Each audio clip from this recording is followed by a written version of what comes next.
Triple points. Ito sa tanong na to, nag-survey kami ng 100 lalaki.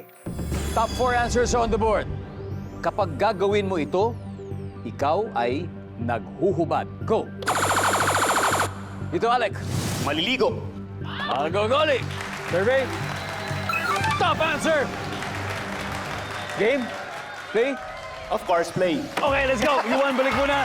Ito na, final round. Good luck, good luck. Isabel, ito ayon sa 100 lalaki, ha. Kapag gagawin mo to, ikaw ay maghuhubad. Magsiswimming. Magsiswimming. Yep, nandun kay Robert. Ayon sa 100 lalaki, kapag gagawin mo to, ikaw ay maghuhubad. Magsusukat ng damit. Ay, Nat. Nandiyan ba yan? Wala. Sa Eileen, kapag gagawin mo to, ikaw ay naghuhubad. Ayon sa 100 lalaki. Pag ikaw ay magpapalit ng damit, siyempre kailangan mo maghubad mo yan. I hope. Mismo! Nandiyan ba yung survey? Pag nagbibihis, isa na lang for the win. Champion na to. Kuya Alec, kapag gagawin mo to, ayon sa 100 lalaki, ikaw ay naghuhubad.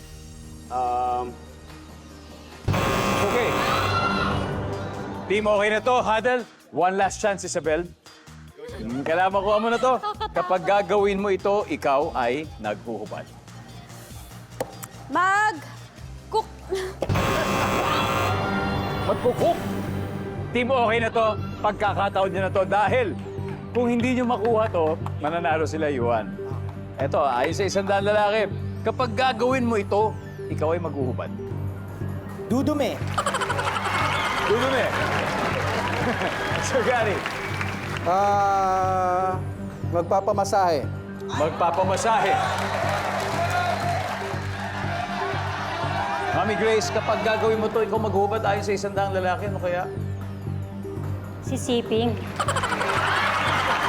Sisiping. Miguel, kapag gagawin mo ito, ikaw ay naghuhubad. 3 seconds. Nagsisiping. Magsisiping. Nandiyan ba yan? Wala!